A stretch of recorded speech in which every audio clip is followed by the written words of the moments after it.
Hi, എല്ലാവർക്കും പുതിയൊരു വീഡിയോയിലേക്ക് സ്വാഗതം. അപ്പോൾ നമുക്കിന്നൊരു അടിപൊളി രസം ഉണ്ടാക്കാം കേട്ടോ. സിമ്പിളായിട്ട് ഉണ്ടാക്കാൻ പറ്റിയ രസമായിട്ടത്. അപ്പോൾ അതിനായിട്ട് ഒരു 3 തക്കാളി എടുത്തിട്ട് കുക്കറിലിട്ടിട്ട് ഒരു 3-4 വിസിലടിച്ചിട്ടുണ്ട് കേട്ടോ.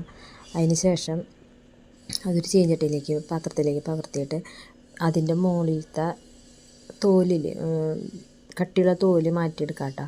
അപ്പോൾ നല്ല ചൂടുണ്ടായിരുന്നു കേട്ടോ. നമുക്കതെല്ലാം മാറ്റിയെടുത്തതിന് ശേഷം നമുക്ക് പിന്നെ വേണ്ടത് രസത്തിലേക്കുള്ള കൂട്ടുകളാട്ടോ വേണ്ടത്. അപ്പോൾ അതിനായിട്ട് എടുത്തേക്കുന്നത് കുരുമുളക് എടുത്തിട്ടുണ്ട്, ചെറിയ ജീരകം എടുത്തിട്ടുണ്ട്, അത്യാവശ്യം വെളുത്തുള്ളി എടുത്തിട്ടുണ്ട് കേട്ടോ. പിന്നെ ഇത്തിരി പച്ചമുളകും, പിന്നെ ഞാൻ നേരത്തെ വേവിച്ച് വെച്ച തക്കാളീനെ നന്നായിട്ട് ഉടച്ചെടുത്തിട്ടുണ്ട് കേട്ടോ. ഉടച്ചെടുത്തിട്ടുണ്ട്. പിന്നെ നമ്മൾ നേരത്തെ എടുത്ത് വെച്ച എന്താ പറയുക, വെളുത്തുള്ളിയും കുരുമുളകും പച്ചമുളകും ജീരകവും കൂടി നന്നായിട്ട് ചതച്ച് പൊടിച്ചെടുത്തിട്ടുണ്ട്. പിന്നെ അതിലേക്ക് വേണ്ടിയിട്ട് പുളി ഞാൻ പിഴിഞ്ഞ് വെച്ചിട്ടുണ്ട് കേട്ടോ. അത്യാവശ്യത്തിന് പുളി എടുത്തിട്ടുണ്ട്.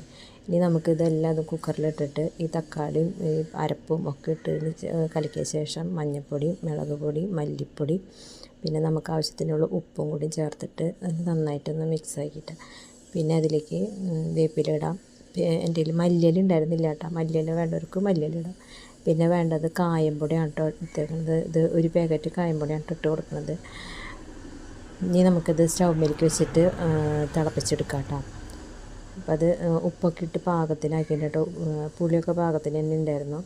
ഇപ്പോൾ അത് നന്നായി തിളച്ച് വരുന്നുണ്ട്. തിളച്ചതിന് ശേഷം നമുക്ക് വെളിച്ചെണ്ണ ചട്ടിയിൽ ഒഴിച്ചിട്ട് അതിലേക്ക് കടുകും 2 മണി ഉലുവയും പിന്നെ വറ്റൽമുളക് പിന്നെ വേപ്പില, പിന്നെ അവസാനം തീ ഓഫാക്കിയതിന് ശേഷം കായംപൊടി ഞാൻ വെളിച്ചെണ്ണയിലേക്കാട്ട് ഇട്ട് കൊടുത്തേക്കണത്.